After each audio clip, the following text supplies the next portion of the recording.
Investigators have a lot of questions surrounding the timeline of the 2005 death of Joey Georgoussis, a death which is now at the center of a federal investigation. Deputies from St. Bernard Parish testify that the sheriff at the time, Jack Stevens, told them about Joey Georgoussis' death and instructed them to go to the house hours before a 911 call was placed. Now we hear from the sheriff himself in a nearly 2-hour deposition. And I ain't answering this bull. Jack Stevens spent nearly 30 years as St. Bernard Parish Sheriff. I'm going to stop this line of questioning right here, Joe. Sure. Because this is really offensive. Stevens says he's never faced a series of questions this insulting. Have you been contacted or interviewed by federal authorities recently? No. Do you know why Joey was killed? No. Questions challenging his integrity and his honesty as it relates to the death of 23-year-old Joey Georgoussis.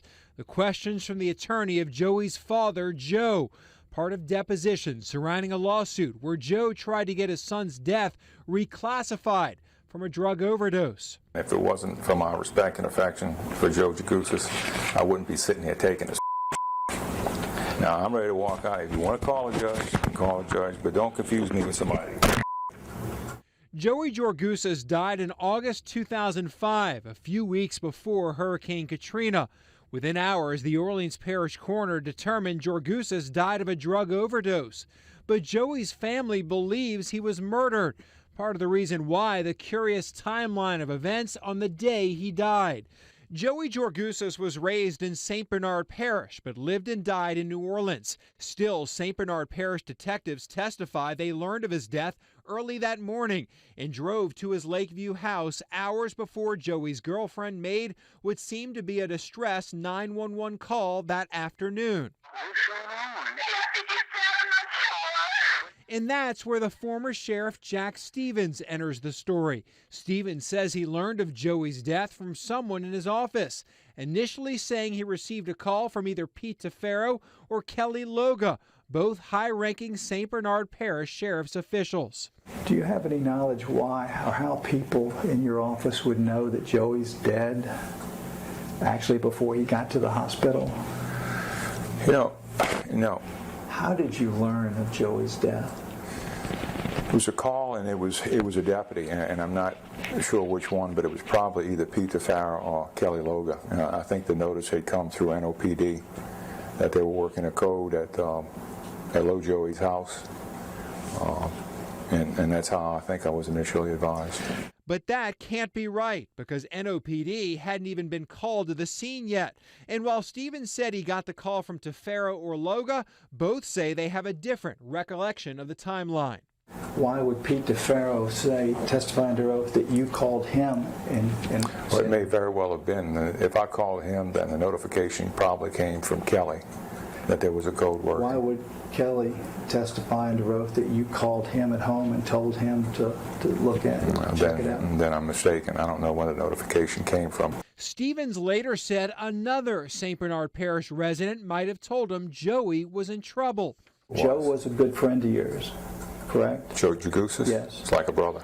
And Joey was a good friend of yours. Like a member of the family. And you can't tell us today who called you and told you the boy was dead. If I could, I would have already told you. The unusual actions by the St. Bernard Parish Sheriff's Department after Joey's death has fractured the relationship between Stevens and Joe Georgoussis. He was one of my best friends. You trusted Jack? At the time, yes. Joe Georgoussis is a self-made millionaire, a developer who's built Kmarts across the country. Did you go to college? No, only high school.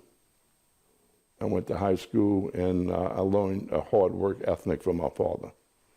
He told me work hard, don't hurt anybody, and do your best. And that's what I lived with from my father. My father worked 53 years, 6 days a week all his life. Georgoussis says he spent millions investigating his son's death. The things we learned shocked me to my core. The things that I learned shook me. There were things that people cannot explain. They can't explain them. It defies all logic. Some of what has Georgoussis perplexed involves discoveries that came from his lawsuit on the timeline of events on the day Joey died, mainly the 911 call coming hours after people in St. Bernard Parish learned of Joey's death. The timeline is a blessing from God. Why? Because people cannot explain it away. There's no logical explanation. Depositions were taken between 2012 and 2015 about an event from 2005. 30 hours of testimony and thousands of pages of records. Some witnesses were unclear on exact times, and others didn't fully trust their memory. Joey's girlfriend called 911 at 1:13 in the afternoon. Video depositions suggest Stevens found out about Joey's condition several hours before the 911 call. Stevens told Detective Pete DeFaro to head to Joey's house, again hours before the 911 call was made. Would it be unusual, Sheriff, for you to send some of your officers to Orleans Parish? Yes. This was not something that was a routine? No. Had you ever done that before? I don't recall. So Stevens sent a detective to an out-of-jurisdiction scene hours before 911 was even called. It all seemed peculiar to Joe Georgoussis' attorney. I'm trying to understand, sir, how your employees would know that Joey was down before 911 was even called. I don't know. I mean, if I call them, I put the notice to. How would a deputy let you know that Joey was down before 911 was even called? There must have been an officer on the scene. Well, 911 was called at 1:15 on August 5th, 2005. Pete was sent out at 10:30 to 11. Okay. Kelly was called earlier than that. Right. How can that be possible? I don't know. What did you tell Pete DeFaro to do, as best you recall?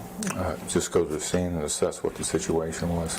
What did you tell Kelly Loga to do? Same thing. According to depositions under oath, DeFaro says he went to the house about 2 hours before the 911 call to assess the situation. So when you say you were not there at 11, you would not have been there at 11 sharp, but once we move into the time period between 11 and 12, sometime in that time period you showed up? Yes. Okay, very good. So after 12, were you there still at 1 o'clock? Now remember, the 911 call was made at 1:13. No. Okay, so by 1 o'clock you're gone. So you're there in the house definitely between 11 and 12. Left sometime after 12, is that right? Yes. Okay, now we know you went inside the house somewhere between 11 and past 12. Yes. So you're telling us when you were inside that house, you never saw his dead body? Yes, I did. Yes being you did not I see did it. not see. Joey was not in the house when I went in the house. Okay, so you went into the house, and again, I gotta ask this just so there's no misunderstanding. You went inside that house on Friday, August the 5th, in the morning, during the time period between 11 and sometime past 12. You're in there, and you did not see Joey Georgoussis' dead body, or a live body, whichever. I did not. I saw remnants of medical people servicing him. Okay, now you realize that's physically impossible. I understand what you're telling me, but I'm telling you what I saw. Okay. Okay? Now, I cannot attest exactly to the exact time. You're telling me the time that the timeline shows I was there based on questions I've answered. And I'm recalling from the best of my ability as to what time I was there. But when I was in the house, from what I saw, Joey was already transported to the hospital because all of the IV bags, the hoses, the needles, and the other items were there. Well, you realize, of course, that the time periods which we're laying down here all come from you. I understand They come that. from your notes. They come from the statements you've made to the investigators over the past years. They come from the 2 previous depositions you've given. So this is not my timeline. This is your timeline. I understand. Tefero emailed us a statement late Wednesday afternoon to set the record straight and clarify a few items. Tefero appears to dispute his statements and depositions that he entered the house prior to the 911 call. Writing today, he arrived at an unknown time at the house and then called dispatch while parked in front of the home. He found out Joey had been transported to East Jefferson Hospital and headed that way. In that statement today, Tefero did say he received a call from Sheriff Jack Stevens, but did not specify a time, writing all of these events happened before Katrina, adding, "This is my best recollection to respond to this event." Tefero has stated in depositions and in today's statement that he did return to the house later that afternoon while New Orleans police were on the scene. Pete, Officer Tefero, did you take any photographs as you were walking through the house? Okay. I took a great deal of photographs. I think I took 34 or 37 pictures. New Orleans police detectives on the scene were surprised St. Bernard deputies were not only there, but walking around the house with a camera. Somebody from another jurisdiction, if they show up on the scene, they don't come on the scene. They could say, well, I'm good friends with Mr. Joey's out of town, tell us what's going on. Sure, you show them the courtesy, but there's no reason these people should have been on the scene. Absolutely not. After Joey's girlfriend called 911, Stevens went straight to East Jefferson Hospital. Stevens said that morning when he learned Joey was in trouble, his main objective was to help his good friend, Joe Georgousis. But Jack, you realize you sent 2 of your officers to the scene of this. It's a courtesy to him, because when I called to notify him, he's the kind of guy that wants answers. That's why. Shortly after Joey's death, Stevens told the Georgousis family Joey had died of a drug overdose. Did you ever learn that Joey died of an overdose? Well, I never saw an autopsy report, but that's what the assumption was. Why would you make that assumption? Based on what I heard from the scene, that there was drugs and paraphernalia there. After 2 hours of aggressive questions from Georgousis' attorney, Have you assisted in any way in covering up Joey's murder? No. Have you conspired with anyone to have Joey killed? No. Stevens had enough. Now, I'm going to stop this line of questioning right here, Joe. Sure. Because this is really offensive. And if it wasn't for my respect and affection for Joe Georgousis, I wouldn't be sitting here taking this. Now, I'm ready to walk out. If you want to call a judge, call a judge, but don't confuse me with somebody. A former sheriff unable to explain how he learned of Joey's death and why he directed detectives to visit an out-of-jurisdiction crime scene hours before 911 was called. You know, I'm stopping this right now. If I got to come back here, I'm coming back with an attorney, and I ain't answering this bull. Well, I will do anything I can. I will do anything except lie to help Joe find justice for his kid, because he has done more for me than any human being on this planet. But this is, I mean, I'm pissed, man. I mean, this is really offensive. No one has been charged in the death of Joey Georgousis. A federal grand jury has been convened and the case remains under investigation. In a statement, Tefero noted the reason he was taking pictures in the house was to investigate who provided Joey with pills. Tefero says he was part of the St. Bernard narcotics unit that made a felony arrest as a result of the person named on the prescription bottle.